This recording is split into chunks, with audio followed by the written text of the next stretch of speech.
Hai, jumpa lagi di Neng Review.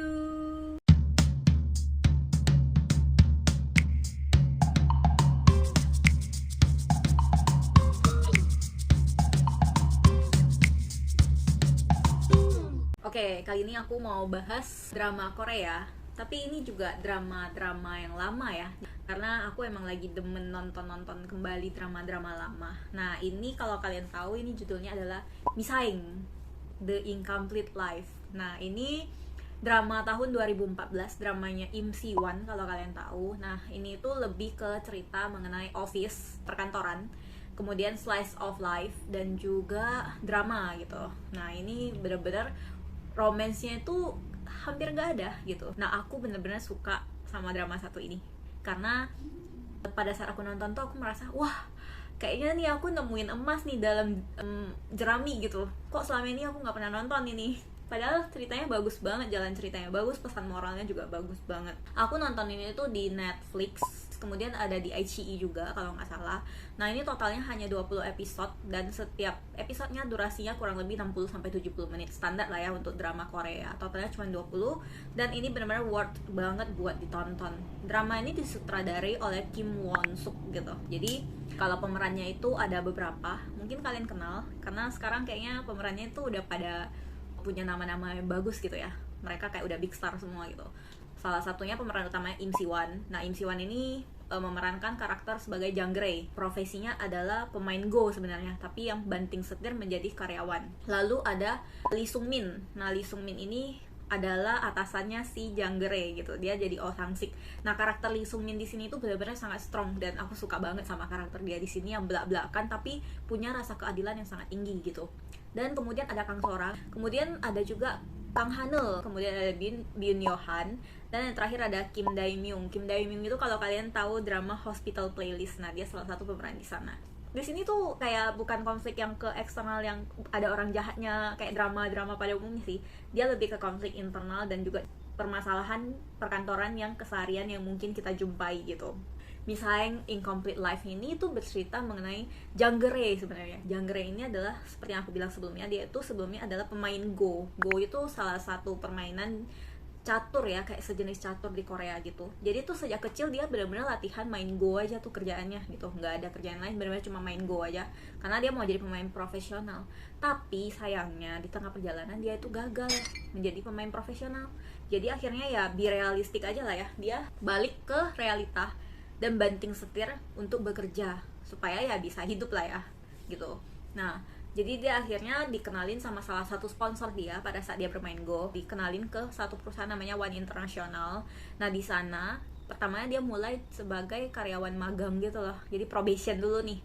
Ternyata probation dia lolos nih, tapi bukan sebagai karyawan tetap, hanya sebagai kontrak saja gitu. Nah, di sanalah dia tuh kayak bertemu sama atasan dia yang tadi aku sebut namanya Oh Sang Sik, kemudian sama rekan-rekan kerja dia dan rekan satu angkatan gitulah istilahnya. Jadi tuh di sini tuh ceritanya fokus ke kehidupan sehari-hari Jang Gray dan juga rekan-rekannya di kantor itu hidupnya gimana, permasalahan keseharian yang mereka hadapi itu seperti apa dan bagaimana solusinya, bagaimana perasaan mereka dan bagaimana keluh kesah mereka, bahagianya mereka. Ada ya bahagia di kantor? Ada, jangan salah. Karena dengan nonton drama ini kita jadi tahu loh, nggak semua kehidupan kantor itu yang mungkin dianggap orang-orang menyedihkan itu menyedihkan gitu. Karena dari kantor ini sebenarnya memberikan penghasilan untuk menghidupi keluarga di belakang sana. Ya, apa iya? Kesan pertama aku pas nonton drama ini tuh kayak sebenarnya tuh aku kirain ini tuh drama action awalnya. Karena emang pembukaannya itu kayak action gitu loh. Kayak si Jang Gray-nya itu ngejar penjahat atau gimana gitu, lari-larian gitu, bener-bener kayak film action gitu. Padahal ternyata ini slice of life gitu. Jadi aku kayak salah kaprah. Tapi episode 1, episode 2 itu ceritanya seperti biasa ya. Biasa tuh drama-drama emang episode awal itu agak membosankan, tapi ya tahan-tahanin aja lah ya. Karena setelahnya kita tuh kayak bakalan menemukan cerita yang sangat menarik gitu. So far, episode favorit aku itu episode 4 sama episode di belakang-belakangnya, aku lupa episode berapa. Tapi kenapa aku suka episode 4? Karena itu tuh kayak momen yang menurut aku sangat tegang ya. Karena di situ kan mereka tuh kayak lagi seleksi kelolosan probation. Dia itu harus menjual barang yang dia tawarkan ke teman satu timnya, dan dia itu akan dianggap lolos kalau teman satu timnya ini membeli. Nah, di sini tuh kayak tegang banget kan, karena semua orang mengira Jang Gray itu kayak orang yang gak ada apa-apanya. Mereka tuh pada mengira, oh Janggerai mah polos banget, naif banget, nggak ada pengalaman dalam bidang bekerja, karena pada saat probation dia seperti itu gitu. Padahal otaknya itu encer banget dan dia tuh cerdas banget. Gimana nggak ya, dia tuh kayak, kan pemain go-go itu kan biasa strategi ya, butuh strategi. Jadi itu dia kayak menerapkan strategi dalam permainan Go ke dalam kehidupan perkantoran. Nah ini juga sisi lain yang seru gitu, kayak Go dan kantor itu disatuin, itu adalah salah satu sisi yang seru banget gitu menurut aku ya. Nah jadi di episode 4 inilah si lawannya Janggerai ini sebenarnya dia itu kayak sangat memihak pada pekerja lapangan gitu. Sedangkan Janggerai ini kan melamarnya posisi di kantor, temannya juga lamarnya posisi di kantor sebenarnya, cuman dia tuh kayak ada latar belakang keluarga yang papanya tuh bekerja di lapangan, jadi dia tuh sangat menjunjung tinggi orang lapangan, dan di sana dia kayak kurang menghargai orang kantoran. Nah, aku sukanya episode 4 itu Janggerai itu menjabarkan betapa kantor dan lapangan itu mereka itu imbang dan saling melengkapi. Maksudnya ada pekerjaan di lapangan, tapi kelanjutannya tuh harus diselesaikan di kantor juga gitu. Sedangkan pekerjaan kantor ada yang pada akhirnya harus direalisasikan di lapangan gitu. Jadi keduanya itu saling melengkapi dan gak bisa bekerja sendiri-sendiri. Dua-duanya tuh ada suka dukanya tersendiri gitu. Dan itu yang dikasih tahu sama Janggerai di episode 4. Aku bener-bener suka banget episode 4-nya karena itu. Drama satu ini tuh kayak udah buku saktinya lah gitu. Drama saktinya dunia perkantoran gitu. Kayak dia merangkum semua permasalahan perkantoran dalam satu drama dalam 20 episode. Di sini tuh kita kayak ketemu banyak banget tipe-tipe orang. Ya di drama ini kita disajikan dengan tipikal bos yang menyebalkan, tipikal bos yang baik banget, yang adil banget, yang punya rasa tegas dan kepemimpinan. Itu semuanya ada di sini. Dan kita juga melihat bagaimana mereka menghadapi tipikal atasan seperti itu. Atau bahkan juga ada tuh rekan kerja yang nyebelin banget, yang benar-benar care, yang satu frekuensi sama kita. Atau mungkin rekan kerja yang wah dia ini kayak sumber berita nih, semua berita dia tahu. Ada yang seperti itu di dalam drama ini. Sesuai dengan judulnya si Incomplete Life, bahwa hidup itu emang nggak sempurna gitu, tapi ya dengan melalui berbagai proses kita semakin dekat dengan kesempurnaan itu. Terus di drama ini tuh kalian jangan berharap menemukan bumbu romance, cuma hampir-hampir menuju romance tapi nggak ada romansnya sama sekali gitu. Padahal fokusnya tuh lebih ke pekerjaan aja dan realistis banget ya menurutku. So far ini dramanya realistis. Konflik yang dibawakan di dalam drama ini sejujurnya komplit banget. Selain berbagai tipe orang-orangnya, kita juga akan disuguhi dengan konflik mengenai diskriminasi di tempat kerja. Di drama ini tuh kayak disebutin tuh bahwa kantornya itu ada atasan yang gak suka sama pekerjanya itu adalah wanita gitu. Kenapa?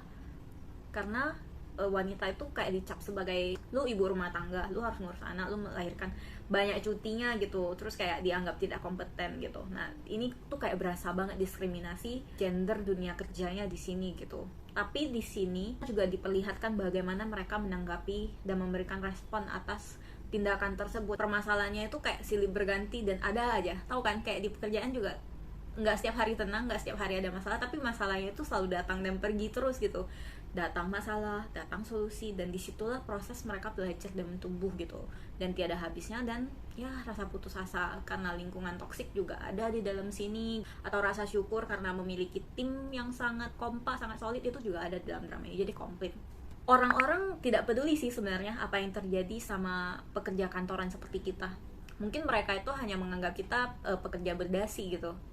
Tapi tetap aja, aku gak mau munafik, dia bilang, aku tuh tetap aja merasa sangat senang dan bersyukur atas pekerjaanku ini.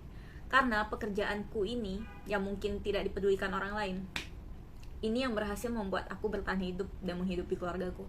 Wow, it's like really dalam banget kata-katanya, udah dalam banget juga, kayak benar banget gak sih gitu. Emang sih kayak kadang tuh ada saatnya kita tuh jenuh bekerja atau kita tuh lelah, tapi ya kita jadi lupa bersyukur gitu karena fokusnya ke hal yang negatif tadi.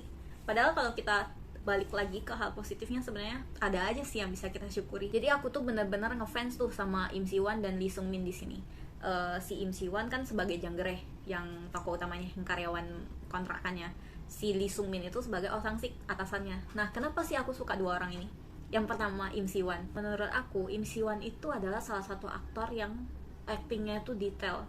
Ekspresinya itu dapet banget gitu. Dia tuh tidak perlu banyak effort ke gerakan ataupun dialog, tapi wajahnya aja itu kayak udah bisa menggambarkan situasi gitu loh. Dan di sini aku juga dapet banget ekspresi wajah dia saat dia merasa tertekan, saat dia merasa bersyukur, saat dia merasa bahagia, itu kayak dapet banget gitu. Dan ada satu momen chemistry dia sama Lee Sung Min itu juga sangat klop banget gitu loh. Nah, sedangkan Lee Sung Min sendiri, aku tuh suka sama karakter dia di sini karena dia itu belak-belakan sebenarnya. Jadi dia itu orang dengan rasa keadilan yang sangat tinggi dan tidak kena rasa takut. Dia sangat punya pendirian gitu. Apapun prinsip dia, kecuali sangat terpaksa, dia nggak akan melanggarnya gitu. Jadi dia sangat berprinsip, dia punya keadilan tinggi, dan dia itu sangat bisa mengayomi anak-anaknya.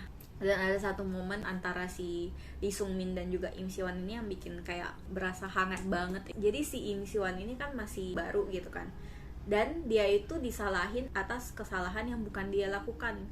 Istilahnya tuh dia kayak jadi kambing hitamnya lah gitu. Nah, awalnya si Lee Sung Min ini kan nggak tahu kalau itu tuh sebenarnya Im Si Wan-nya nggak salah. Jadi dia tuh marah gitu. Ketika akhirnya dia tahu kebenarannya bahwa si anaknya ini nggak salah nih, dia mabuk nih karena dia saking keselnya, dia marah sama orang lain dan dia marah sama dirinya sendiri karena tidak cari tahu dulu. Akhirnya pada saat mabuk itu ketemu nih orang yang salah yang sebenarnya. Dia langsung ngomong gini, gara-gara kesalahan kau nih ya, anak aku yang tidak bersalah disalahin. Dia ngomong anakku. Dan pulang dari momen itu, si Jang Gerai itu pulang-pulang langsung kayak happy banget gitu loh. Wah, gue diakuin nih sebagai anaknya gitu. Dan that moment tuh kayak sebenarnya simple, tapi bayangin lu kayak diakui banget, kayak like a family gitu. Happy kan gitu rasanya. Jadi itu kayak benar-benar kayak bikin hangat banget sih pas nonton ini. Jadi aku suka banget chemistry mereka berdua, terutama sih sebenarnya satu tim 3 itu aku demen banget sih sama chemistry mereka tuh kompak banget. Drama ini adalah masterpiece sih.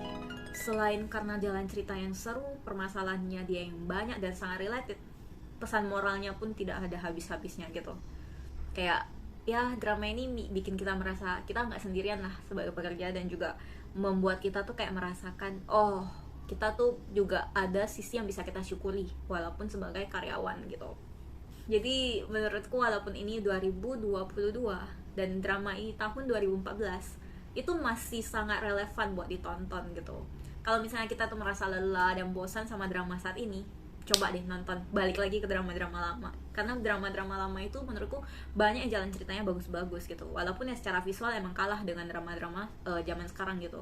Rehat bentar lah, refreshing, ke kilas balik ke drama-drama lalu gitu loh. Dan aku benar-benar sangat rekomendasiin drama satu ini, karena overall ini udah kayak ringkasan buku sakti, drama saktinya dunia perkantoran. Ceritanya itu benar-benar konfliknya dapet, emosinya juga tersampaikan dengan baik, pesan moralnya apalagi benar-benar ini kayak membawa kita bertualang dan membuka sudut pandang baru lah gitu. Kayak wah, ini dramanya seru tapi berbobot juga, banyak banget quotes yang aku suka, dialog yang aku suka di drama ini tuh banyak banget. Oke, jadi sekian aja review dari aku. Semoga bisa jadi referensi dan happy watching. See you on next video. Bye bye.